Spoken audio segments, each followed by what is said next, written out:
주보에 예고된 말씀을 준비했지만 새롭게 이 본문을 바꿔서 말씀을 전하고 싶어서 주보가 다 나온 후에 이렇게 바뀌어졌습니다. 여러분 혹시 어릴 때나 젊은 시절에 눈길에 학교 운동장 같은 데서 아무도 걸어보지 않는 그냥 아무런 발자국이 없는 순백의 그 넓은 벌판에서 나름대로 저기 앞에 나무나 전봇대를 목표로 삼고 반듯하게 똑바로 한번 걸어봐야 되겠다 하고 친구나 연인하고 누가 더 똑바로 걷는지 한번 해볼까 그런 내기했던 경험 있지요? 제가 외계인입니까? 다 경험이 있을 거예요. 나는 똑바로 왔다 하고 돌아보면은 어떻습니까? 삐뚤빼뚤 상당히 뜻하지 않는 나의 궤적을 보게 됩니다. 분명한 목표를 두고 걸었음에도 불구하고 결과는 내가 기대했던 거나 상당히 달라지는데 아예 목표 없이 간다면 어떻게 될까요? 우리 삶에 있어서도 목표 없이 살아가면은 어떠한 삶이 될까요? 처음에는 그 목표를 세운다 하더라도 처음에는 목표를 세우고 나가지만 얼마 안 돼서 이리 휘고 저리 구부러지면서 나중에는 영 이상한 모습으로 만들어지게 될 것입니다. 오늘 본문은 그런 내용을 다루고 있습니다.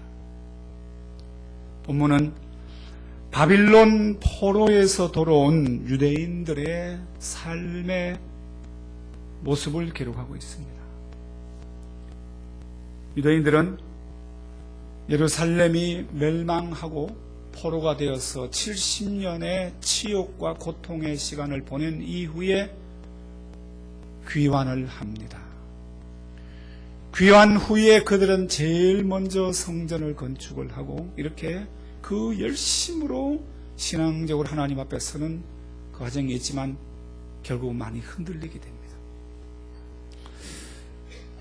지금 주일 오후 예배 시간에 제가 구속사 강의를 하는데 지난주에 유다의 멸망, 오늘은 바빌론 포로, 다음 주에는 포로 멸망당한 이후에 유대인들의 포로된 사람들과 남아있는 사람들의 생활의 삶의 모습, 그 다음에 제1차 귀환, 2차 귀환, 3차 귀환 이러한 내용으로 강의를 합니다. 우리 교우들이 창세기 아브라함 얘기나 이삭이나 야곱, 또 출애굽기 모세, 여호수아, 다윗, 솔로몬 이런 내용은 어느 정도 아는데 포로와 포로 귀환 이런 내용에 들어오면은 포로 시대하고 예레미야하고 포로 시대하고 에스겔하고 무슨 상관이 있는가 거의 잘 몰라요. 여러분이 또 일부러 어디가 배울 수도 없는 거고 지금 오후 시간에 이 부분에 대해서 강의를 하니까 특별한 일이 없으면 오후에 참여해서 말씀을 좀 배우면 여러분에게 유익합니다. 여러분 안 오셔도 저한테 아무런 손해가 없어요. 그러니까 제발 좀 오셔서 말씀을 드려요. 이제 오늘 이 내용이 앞으로 우리 오후에 다룰 내용 중에 한 부분입니다. 70년의 포로 생활을 마치고 제1차 귀환자들이 예루살렘으로 돌아옵니다. 그들이 돌아올 때의 그 감격 이루 말할 수가 없습니다. 하나님, 우리 조상들이 하나님의 명령을 거역하고 율법을 어기고 이방인과 다를 바 없이 똑같이 살다가 이렇게 나라가 망했는데 이제 이렇게 70년의 치욕과 고통의 세월을 보낸 이후에 그래도 우리를 돌아오게 하시니 감사합니다. 우리를 회복시킨, 고레스를 통하여 회복시킨 이유가 우선은 무너진 성전을 건축하라는 것인 줄로 알고, 그들은 자기 집은 지붕도 없고 판벽한 집이 없었다 그래요. 판벽한, 제대로 벽도 갖추고 살지도 못하는 그런 상황에 있으면서도 성전을 건축하는 일에 모든 힘을 다 기울여 성전을, 무너진 성전을 다시 건축을 합니다. 그 감격이 이루 말할 수 없었을 거예요.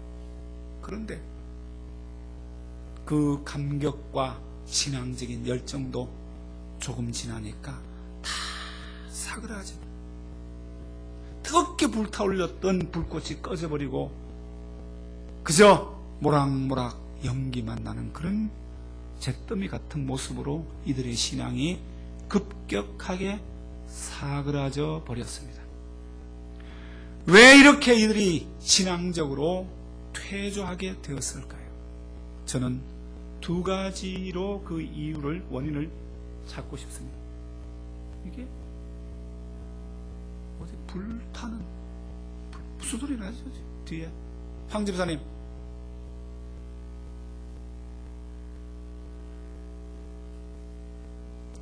이스라엘 백성들이 신앙이 이처럼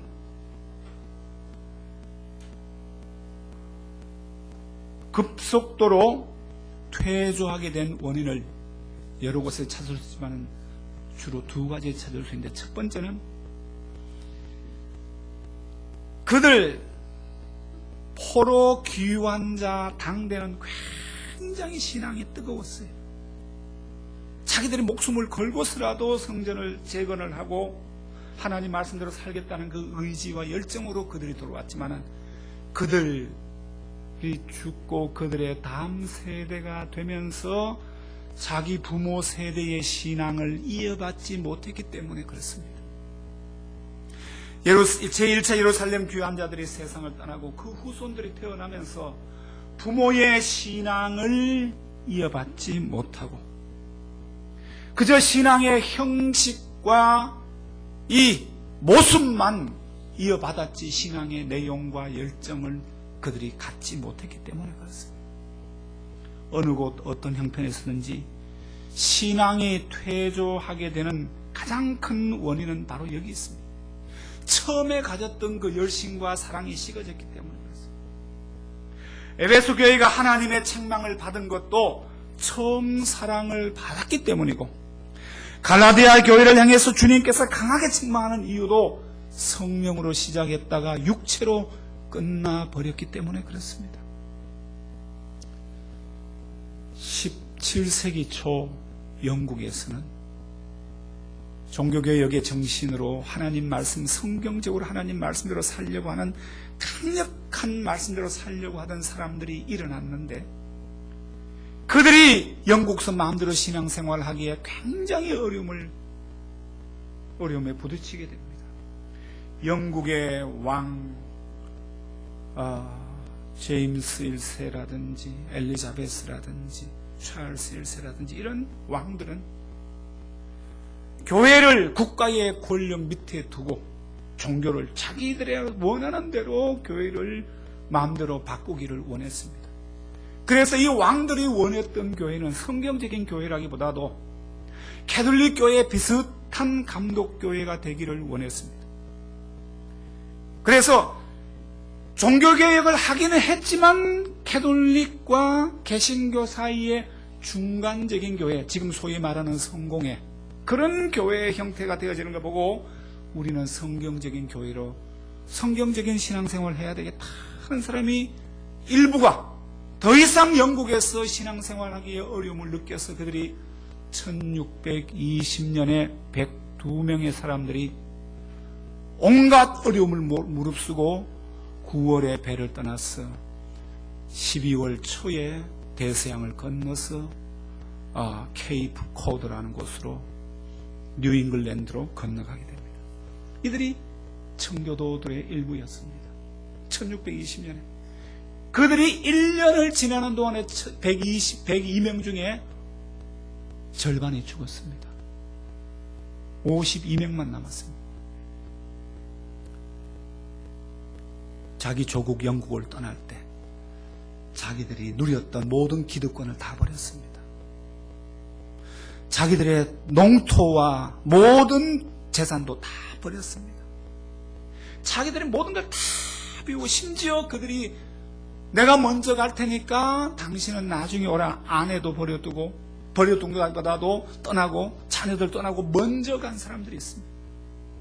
나중에 합류한 사람도 있고 합류 못한 사람도 있고, 그들이 그렇게 간 이유가 신앙의 자유, 성경에서 말하는 그 신앙을 얻기 위하여 미국을 건너간 겁니다.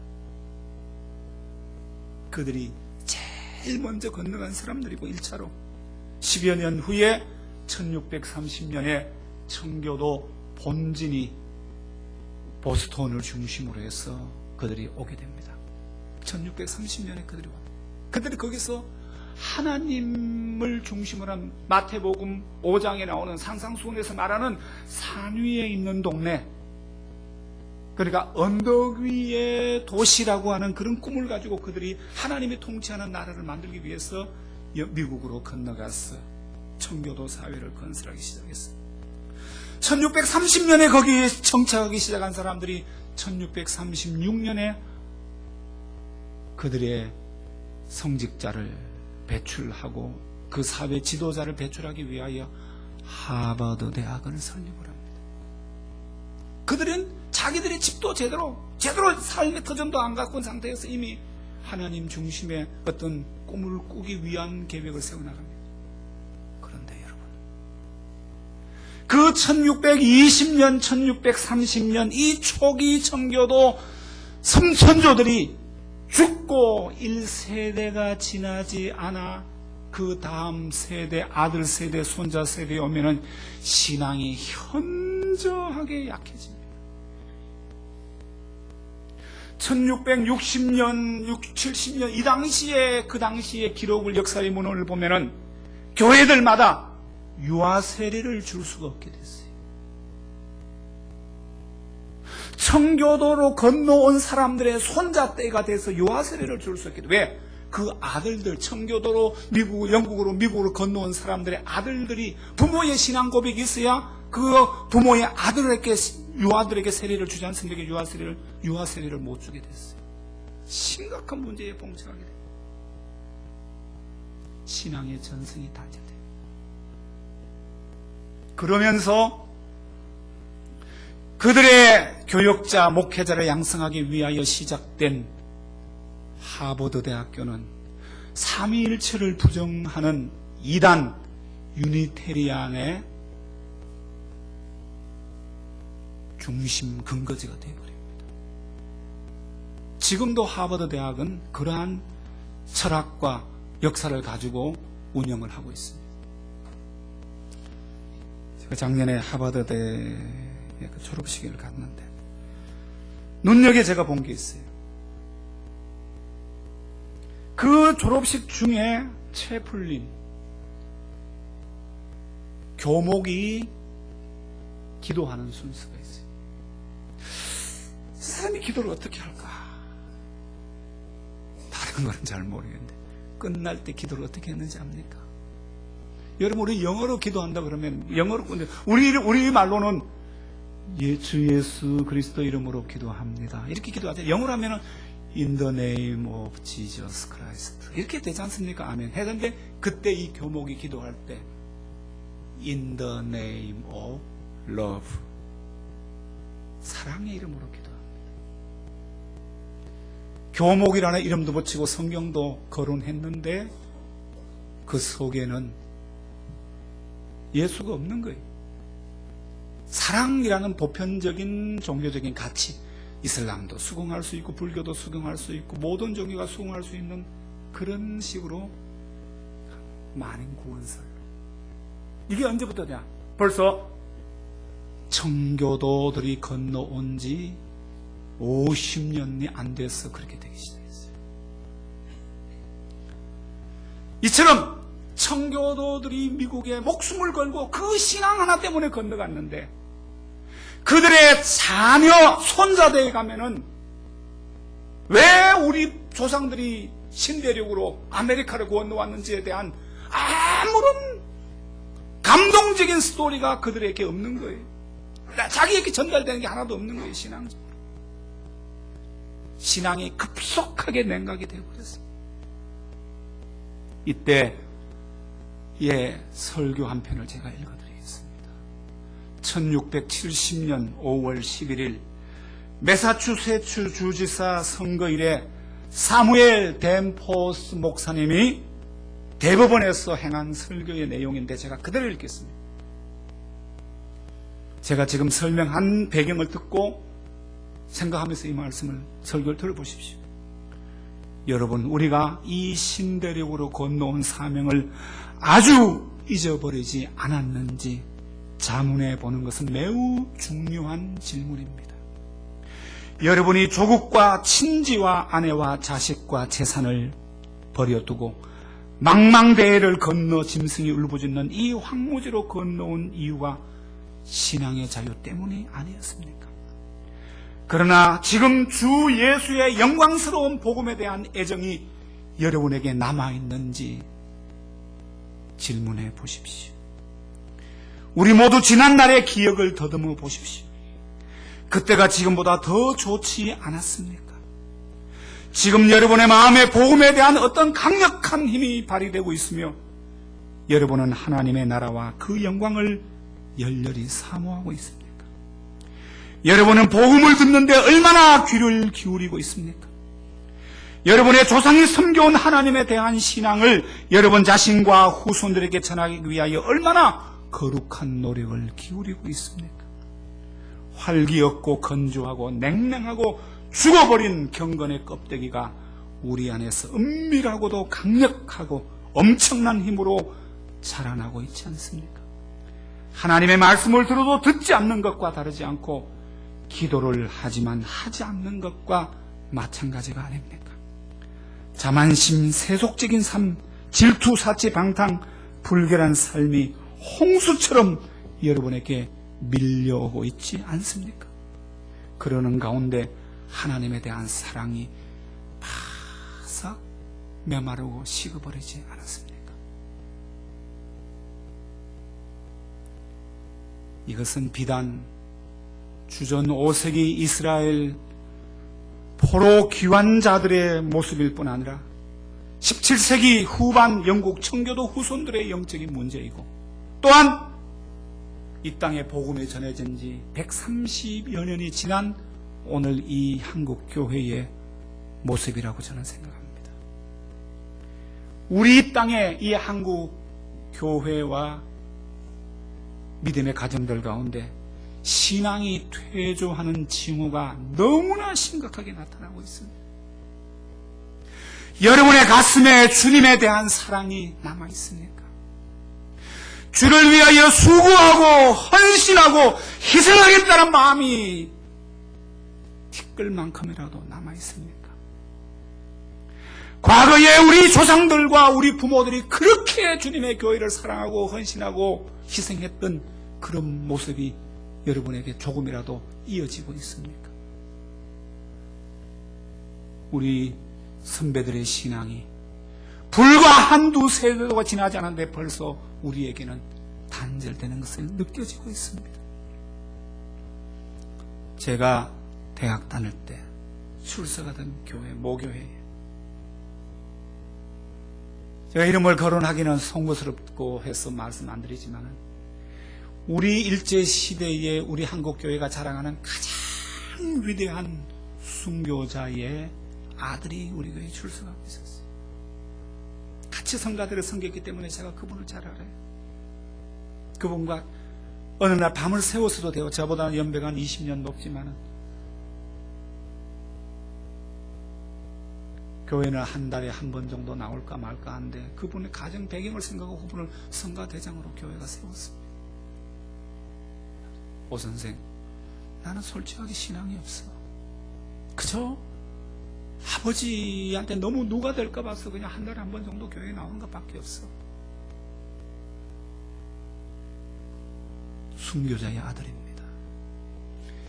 그분의 아들, 순교자의 손자들은 아예 교회를 안 나옵니다. 중학생들인데 안 나옵니다.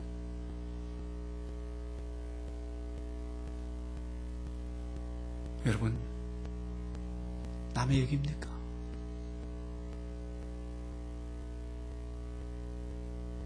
우리 그렇게 그 길로 가고 있지 않습니까? 내가 죽으면은 또 내 당대부터 신앙이 이미 단절되고 있지 않습니까?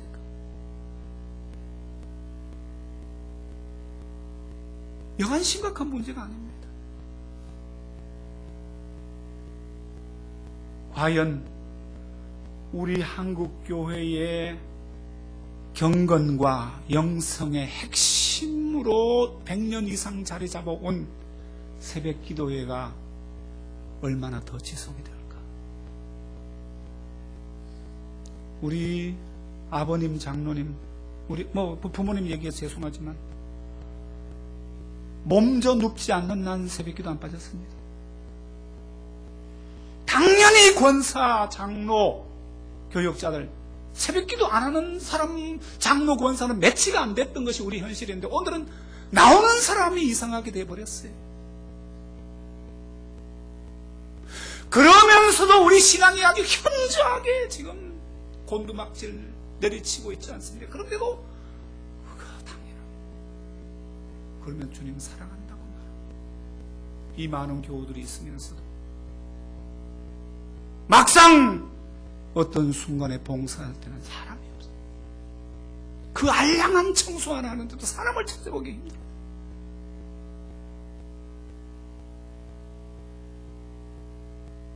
어찌 해야 됩니까? 어느 시대 어느 장소나 마찬가지입니다. 신앙을 후손에게 이어주는 것보다도 더 중요한 부모의 과학이 없습니다.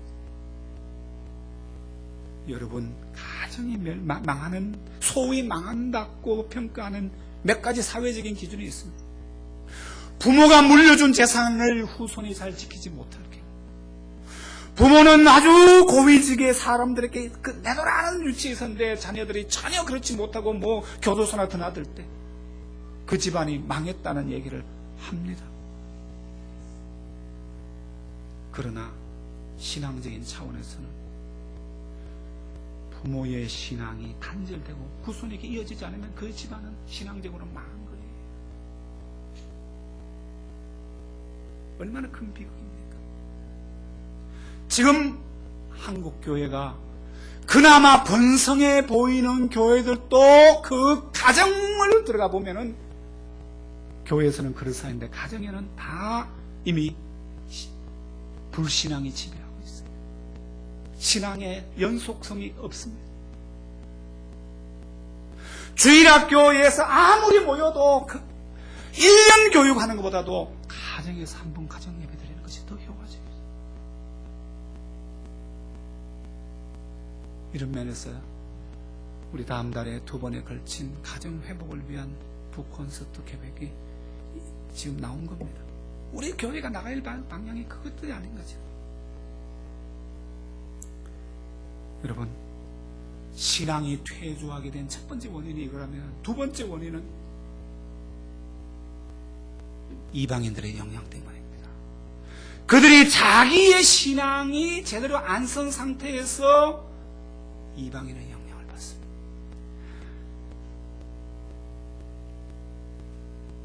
포로 귀환자들이 돌아왔을 때 처음 와서 보니까 그들의 성전 건축을 방해하는 사람이 이방인이 아닙니다. 누구냐? 반은 유대인이고 반은 이방인의 혼혈로 태어난 사마리아인들입니다. 그들은 과거 아시리아에 멸망당한 북이스라엘 지역에 살고 있던 사람들입니다. 그들의 입으로는 하나님이란 얘기 다 꺼내지만 그들의 실제적으로 하나님을 믿는 사람들이 아니에요. 그 사람들이 성전 건축을 방해를 합니다. 성전 건축을 방해할 뿐 아니라 방해를 하니까 이들이 이방인보다 더 악한 놈들 사마리아인들하고 그들을 경계하고 그들을 정죄하는 마음도 있었습니다. 그런데 점차 지내면서 그들의 모습에 동화되기 시작합니다. 그들은 스스로 하나님의 자녀라고 다 생각합니다. 사마리아인들도. 그러면서 이방 결혼을 하기 시작합니다. 블레셋 사람들과 결혼하고 아시리아 사람들과 결혼하고 암몬 사람과 결혼하고 이방 사람과 결혼해서 다 혼혈이 다 되어버렸습니다. 그저 혼혈이 돼서 피를 섞는 게 문제가 아니라 신앙적인 순수성을 다 잃어버렸어요. 바빌론 포로에서 돌아온 이 사람들도 그들을 정죄하고 그들을 비난하다가 자기들도 거기에 빠져들기 시작해요. 모르긴 해도 유대인들 여성들의 매력보다가도 이방 여성들이 더 예뻤던 모양이에요. 그 매력에 빠져들어서 한 사람 두 사람 이방 결혼을 하다가 일반 백성은 물론이요, 지도자들까지 다 집에 이방 결혼하고 이방 며느리, 이방 사회가 다 들어앉아가지고 하나님이 없는 가정들이 다 되고 이방인의 영향. 오늘 우리가 신앙이 잘못되는 것 중에 하나가 소위 그냥 이름은 하나님 믿는다 하면서도 제대로 하나님 섬기지 않은 사람의 악영향을 받기 시작합니다. 우리 청년들이 가만 보면은 내가 물어봤어요. 예배에 안 나오고 뭐 이렇게 오늘 좀 나왔습니다만 이렇게 들리는 얘기가 아유 뭐 어느 어떤 큰 교회는 가보면은 주일날 7번 예배드리고 5번 예배인데 거기서 딱 한 번만 가면 되는데 우리 교회 오면은 뭐 성가대 봉사하라 또 교사하라 그리고 또 예배드리라 또 청년부 모임하라 너무 힘들다는 거예요. 여러분 그 교회 청년들은 정말 그렇게 신앙생활 할까요? 그렇지 않습니다. 그들이 자기에게 주어진 일을 위해서 봉사하는 걸 왜 안 봅니까? 나는 가끔 우리 어머님이 그 나당에서 모교에 가서 거기 우리 내 조카가 거기 이제 그 대학부에 나가기 때문에 보니까 그 5시 6시까지 대학부 모임에 계속 아직 남아 있어요. 다 봉사하고 그런 건 안 봅니까 청년들이? 나쁜 영향만 자꾸 보려고 그럽니까? 그러면서 내 신앙이 쇠퇴해가는 걸 못 느낍니까? 내 표준을 어디에 두고 살아가고 있습니까?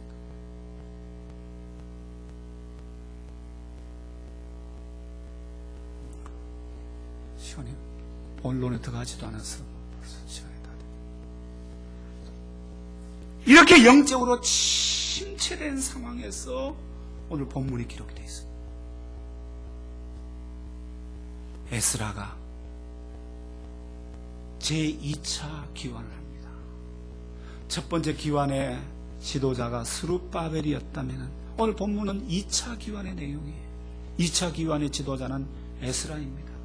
1차 기원의 목적이 성전을 건축하는 것이라면 2차 기원의 목적은 성전 건축이 아니라 무너진 경건성, 영성을 회복시키는 다시 세우는 데 목적이 있는 거예요. 이걸 위해서 에스라가 돌아온 거예요.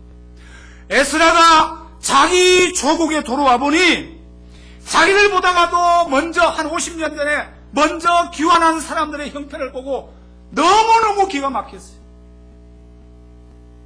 신앙은 온데간데 없고 신앙의 껍질만 남아있고 일반 백성으로 시작해서 지도자 이렇게까지 다 이방 결혼을 하고 또 지도자들이 더 앞서는 걸 보고 망연자실해서 거기에 털썩 다리에 힘이 풀려서 주저앉아 있었어요. 지도자나 백성이나 똑같아. 더 하더라. 털썩 주저앉았어요.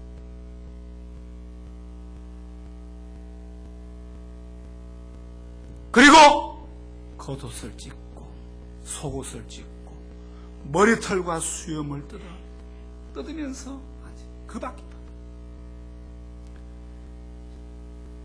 신앙 회복의 방법이 뭘까요? 그것만 말씀드리고 마치겠습니다.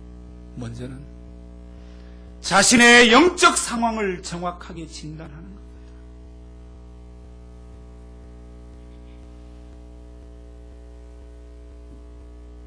종합 검진했는데 똑 보니까 위암이더라 이거예요.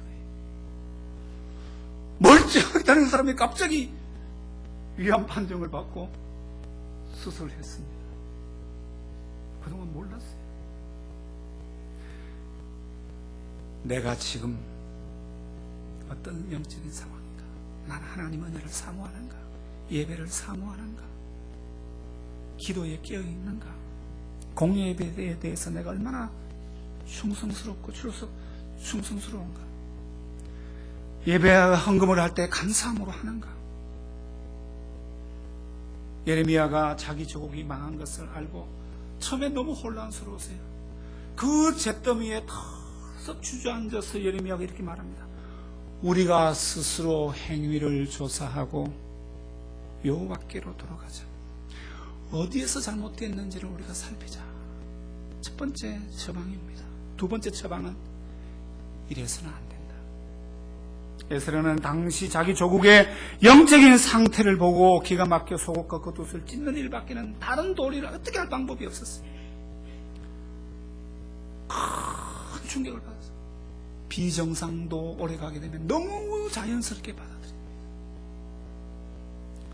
세 번째 에스라는 너무 놀라서 충격을 받고 있다가 정신을 차리고 일어나서 기도합니다. 9장 6절에 말하기를 나의 하나님이여,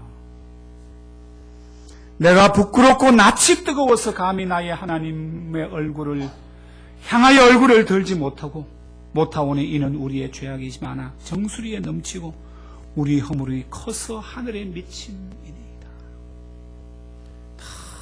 너무 놀라서 기도합니다. 그러면서 회개하며 기도하기 시작했습니다. 그가 이렇게 기도하고 있을 때 10장 1절에 보니까 에스라가 하나님의 성전 앞에서 엎드려 울며 기도하며 죄를 자복할 때에 많은 백성이 크게 통곡하며 백성이 몰려들기 시작했어요. 에스라가 자기의 나라의 형편을 보고 너무 기가 막혀서 울며 기도하자 백성들이 몰려서 함께 통곡하기 시작했다. 저는 이 말씀을 읽다가 에스라는 자기 죄가 아니잖아요. 자기 백성의 죄잖아요.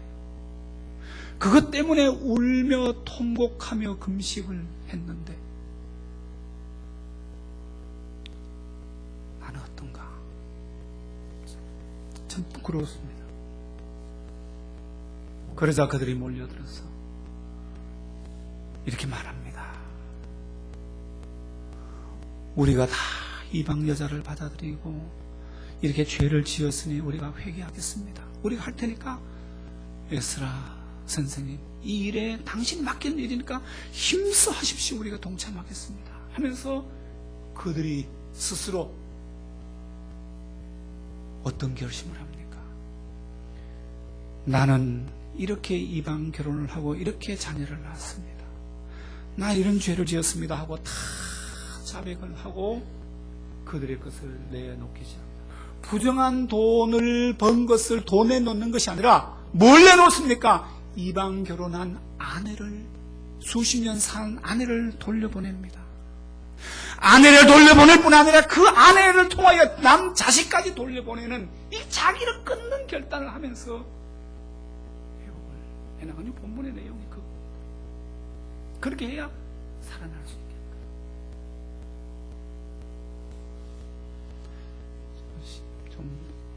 좀 길게 말씀을 못 드리겠습니다. 이렇게 해야 회복이 되더라고요. 오늘은 마틴 루터가 1517년 10월 31일 비텐베르크 대학 성교회의 그 문에 로마 교황청의 면죄부 판매를 반박하는 95개 조항을 붙인 그 날을 기념하는 종교개혁 기념주일, 497주년, 거의 500주년이 다가오는 주일. 이날 저는 처음 말씀을 준비할 때는 교리적으로 어떻고 제도가 어떻고 그 얘기를 하는데 그게 아닌가. 정말로 필요한 것은 우리 심령의 개혁이 더 먼저 필요한 거예요. 그들은 회개하면서 지은 죄로 인하여 눈물이 쏟아지고 옥이라서 소나기가 쏟아지는 가운데 그 자리에 앉아서 회개하면서 회복을 갈망하는 모습이 있어요. 정말 우리에게 소망이 있을까요? 여러분의 가정에 소망이 있을까요? 우리 교회에 소망이 있을까요? 우리 개개인에게 소망이 있을까요? 이 백성들이 이러한 어려움이 있었지만 에스라를 통하여 회복의 역사가 일어났고, 미국의 청교도들도 그 영적으로 깊은 나락에 떨어질 때 조나단 에드워즈라고 하는 하나님의 쓰시는 종과 조지 휘필드라는 이러한 사역자를 통하여 미국의 대각성운동이 일어나서 회복이 됩니다. 하나님이 사랑하시는 교회와 가정과 성도인데 회복을 저는 왜 안 주시겠나 믿습니다. 어찌해서든지 중요한 것은 우리의 실상을 보고 이래서는 안 된다는 자각과 하나님 은혜를 갈구하는 그 심령, 그리고 여러분 개개의 가정마다 신앙의 전승에 대해서 부단히 관심을 갖고 영적인 회복에 힘을 기울이는 여러분들 되시기를 축원합니다.